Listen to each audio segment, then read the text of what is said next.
राष्ट्रपति प्रणब मुखर्जी आज राष्ट्रपति भवन में भारतीय अंतरिक्ष अनुसंधान संगठन यानी इसरो को वर्ष 2014 का गांधी शांति पुरस्कार प्रदान किया।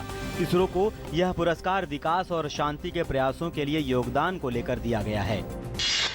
बिहार विधानसभा के आगामी चुनाव के लिए मुख्य सूचना आयुक्त नसीम जैदी ने आज चुनाव की तारीखों की घोषणा की। बिहार विधानसभा की 243 सीटों के लिए 5 चरणों में वोट डाले जाएंगे।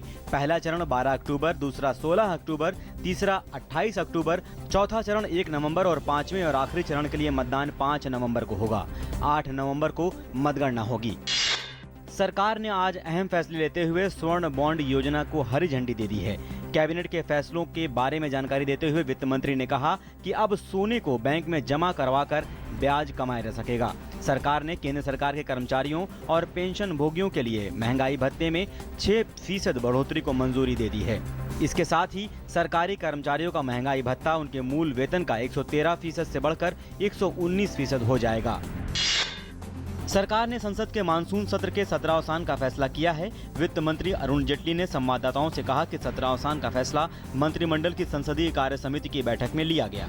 जेटली ने कहा कि कांग्रेस जीएसटी सहित अन्य प्रमुख विधेयकों को पारित कराने में सरकार को सहयोग देने में उत्सुक नहीं है। वित्त मंत्री अरुण जेटली ने कहा है कि वैश्विक अर्थव्यवस्था में चल रही उठापटक के बावजूद भारत विकास की रफ्तार को बनाए रखने की कोशिश जारी रखेगा।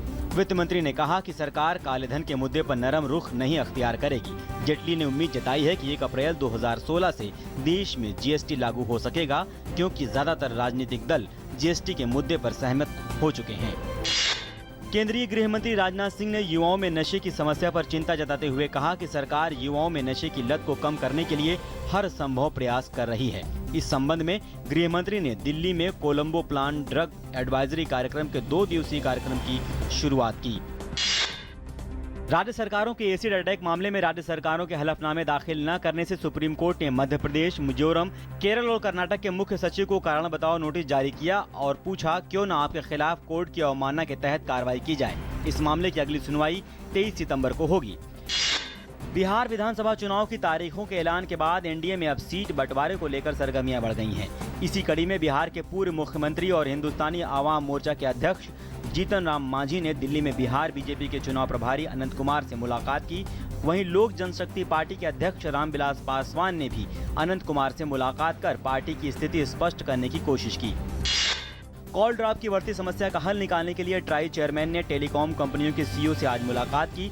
सूत्रों के मुताबिक ट्राई ने कंपनियों को नेटवर्क में निवेश बढ़ाने के साथ कॉल ड्रॉप पर अंकुश के लिए दूसरे उपायों पर जल्द अमल करने की हिदायत दी है।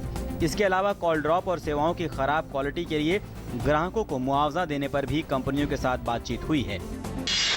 जम्मू कश्मीर के पुंछ और कुपवाड़ा जिले में नियंत्रण रेखा पर पाकिस्तानी जवानों द्वारा संघर्ष विराम उल्लंघन की ताज़ा घटनाओं में सीमा सुरक्षा बल के 2 जवान घायल हो गए। सेना के एक अधिकारी ने कहा कि पाकिस्तान ने आज उत्तरी कश्मीर के कुपवाड़ा जिले के नौगाम क्षेत्र में भारतीय जवानों की तैनाती वाले स्थानों पर बिना उकसावे के गोलीबारी की। भारतीय सुरक्षा बलों ने भी मुंह तोड़ जवाब दिया। तमिलनाडु की मुख्यमंत्री जयललिता ने वैश्विक निवेशों से तमिलनाडु की उद्योग अनुकूल नीतियों का फायदा उठाने का आह्वान करते हुए आज कहा कि राज्य ने आने वाले वर्षों में ढांचागत क्षेत्र में $250 अरब निवेश का लक्ष्य रखा है। जयललिता ने आज वैश्विक निवेशक सम्मेलन और प्रदर्शनी का उद्घाटन किया। इस अवसर पर उन्होंने कहा कि राज्य सरकार ने दृष्टिकोण 2023 शुरू किया है, जिसके तहत प्रदेश में प्रति व्यक्ति आय को बढ़ाकर उच्च आय वाले देशों के समान किया जाएगा। अच्छे वैश्विक संकेतों से लगातार दूसरे दिन शेयर बाजार में तेजी का रुख रहा। सेंसेक्स 402 अंकों के बढ़त के साथ 25,720 के स्तर पर बंद हुआ। वहीं निफ्टी 130 अंक की तेजी के साथ 7,819 के स्तर पर बंद हुआ। बीएसई के 30 में से 27 और निफ्टी के 50 में से 42 शेयर हरे निशान में बंद हुए हैं।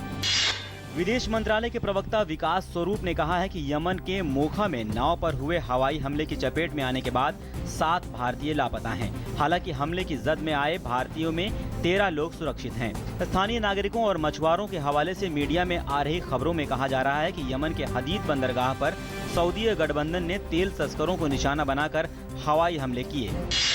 अमेरिका के लॉस वेगास में टेक ऑफ के दौरान ब्रिटिश एयरवेज के एक प्लेन में आग लग गई। विमान लंदन रवाना होने वाला था। विमान में सवार सभी 172 लोगों को आपात स्थिति में सुरक्षित बाहर निकाल लिया गया है, जिनमें 159 यात्री और चालक दल के 13 सदस्य थे।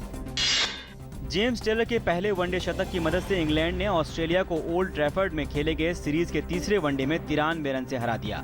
इस जीत के साथ सीरीज में इंग्लैंड की चुनौती बरकरार है। इंग्लैंड ने पहले बल्लेबाजी करते हुए 50 ओवर में 8 विकेट पर 300 रन बनाए। जवाब में ऑस्ट्रेलियाई टीम 44 ओवर में 207 रन बनाकर आउट हो गई।